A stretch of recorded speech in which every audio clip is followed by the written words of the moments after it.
السلام علیکم۔ حضرت محمد صلی اللہ علیہ وسلم کی پسندیدہ غذائیں اور ان کے فوائد کے ساتھ پیش خدمت ہوں۔ ہمارے حضور نبی محمد صلی اللہ علیہ وسلم ان غذاؤں کو ان کے ذائقے اور فوائد کی وجہ سے بہت پسند فرماتے تھے۔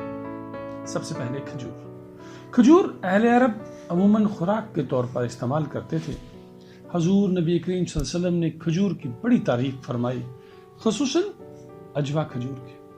حضور نبی کریم کو کھجور بہت زیادہ پسند تھی اور اس کا بہت استعمال فرماتے تھے۔ رسول اللہ صلی اللہ علیہ وسلم کا ارشاد ہے، جو شخص روزانہ صبح کے وقت 7 اجوا کھجوریں کھا لیا کرے، اسے اس دن زہر اور جادو سے کوئی نقصان نہیں پہنچا سکتا۔ ایک اور جگہ ارشاد ہے، اجوا جنت کا پھل ہے، اس میں زہر سے شفا دینے کی تاثیر ہے۔ فوائد: کھجور ایک مقوی غذا ہے، سب پھلوں میں سے زیادہ توانائی بخش ہے۔ جسم انسانی کو جس قدر حیاتین کی ضرورت ہوتی ہے، اسی قدر کھجور میں ہے۔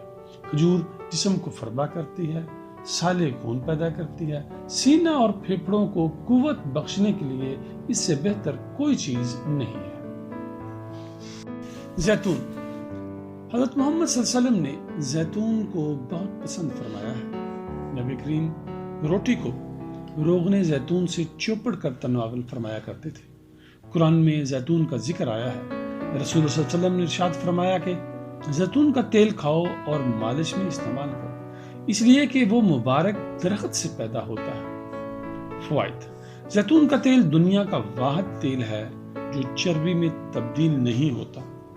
یہ امراض قلب اور موٹاپے سے بچنے کے لیے انتہائی مفید ہے۔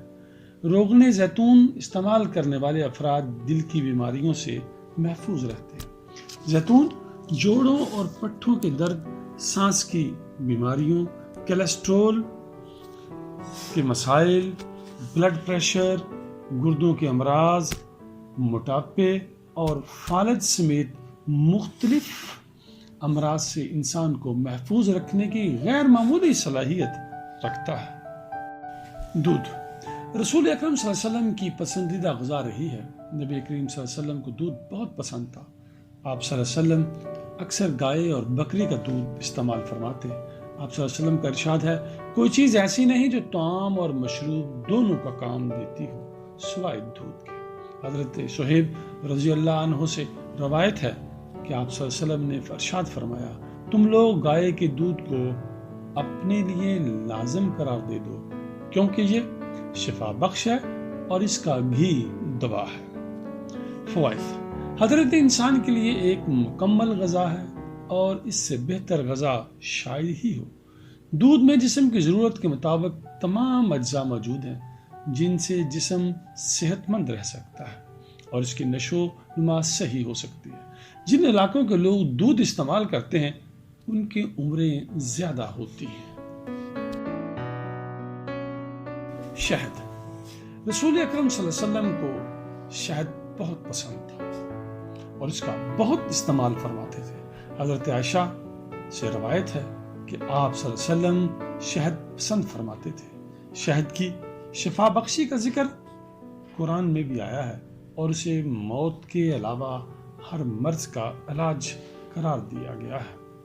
فوائد: شہد کے بارے میں یہ بات طے شدہ ہے کہ یہ بہت سے امراض میں مفید ہے اور اس کا استعمال جسم کو امراض سے محفوظ رکھتا ہے۔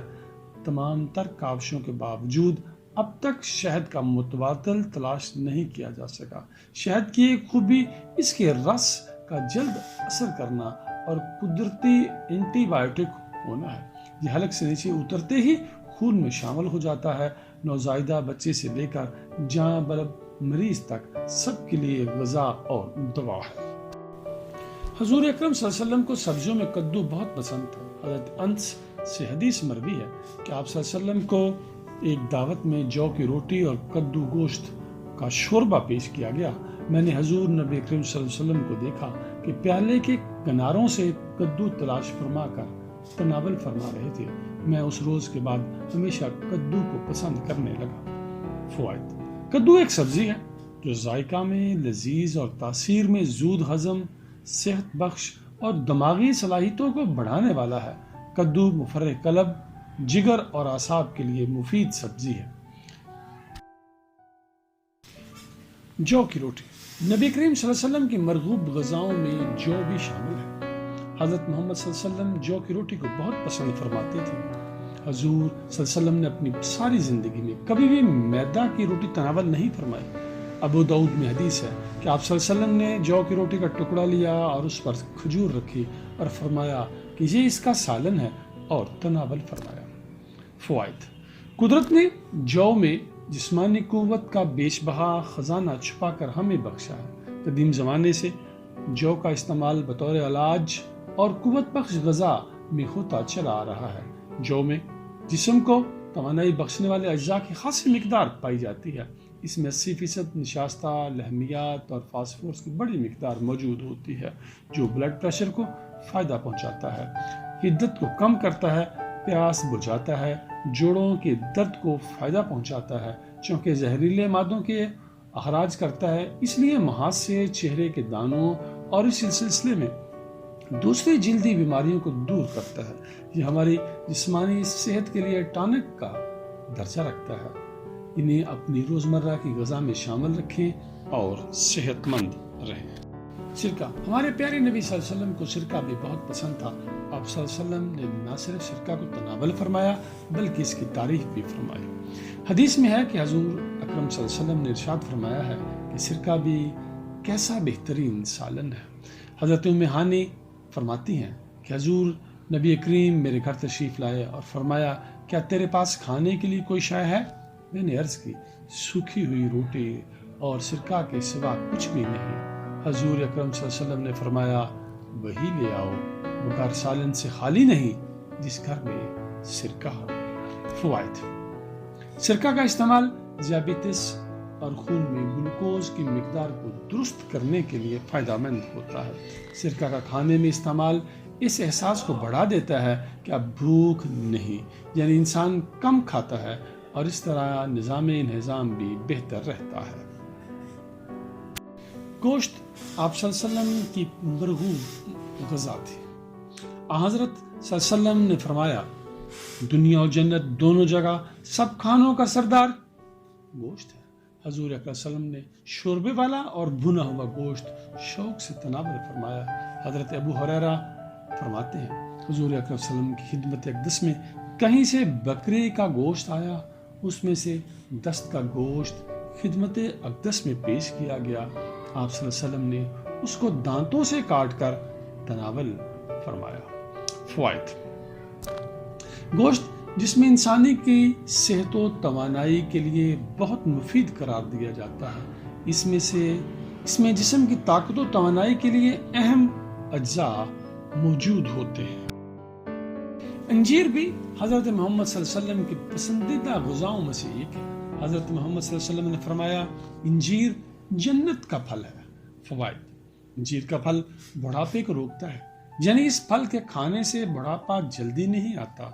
ये कमज़ोर और दुबले पतले लोगों के लिए नेमते पेश रहा है। माहिरीन तिब का कहना है कि रोज़ाना अंजीर खाने से मोटापे पर काबू पाया जा सकता है। अंजीर के अंदर प्रोटीन, मादनी अज्जा, शक्कर, कैल्शियम, फास्फोरस पाए जाते हैं। दोनों अंजीर यानी खुश्क और तर में विटामिन ए और सी काफ़ी मिकदार में होते हैं। विटामिन बी और डी कलील मिकदार में होते हैं। इन अज्जा के पेश नज़र अंजीर एक मुफीद ग़िज़ाई दवा की हैसियत रखता है। इसका इस्तेमाल हड्डियों को मजबूत बनाता है। इसमें फलाद, कैल्शियम और फास्फोरस जैसे अज्जा शामिल हैं। माहिरीन का कहना है कि एक अंजीर इंसानी जिस्म को दरकार फौलाद की 2% ज़रूरियात को। अंगूर। हज़रत सैयदना अब्दुल्ला इब्न अब्बास फरमाते हैं कि मैंने नबी करीम सल्लल्लाहु अलैहि वसल्लम को अंगूर के खोशे इस तरह तनावल फरमाते हुए देखा कि खोशा मुंह में लेकर दाने तोड़े और तनपोल को बाहर खींच लेते। फ़वाइद। अल्लाह की नेमतों में से एक नेमत अंगूर है जो इंतहाई लजीज और बेमिसाल कुव्वत बख्श फल है।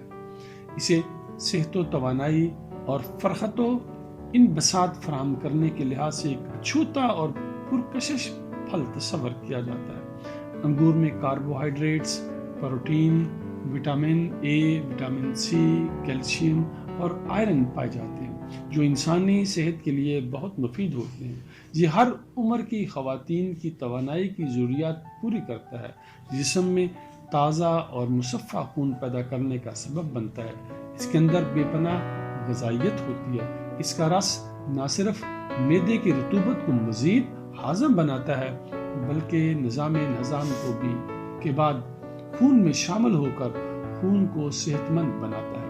انگور کا رس آدھے سر کے درد اور معدے کی بیماریوں، تپدق یا قبض، کھانسی، جسم کی کمزوری، خون کی کمی اور دیگر امراض کے لیے بہت مفید ہے۔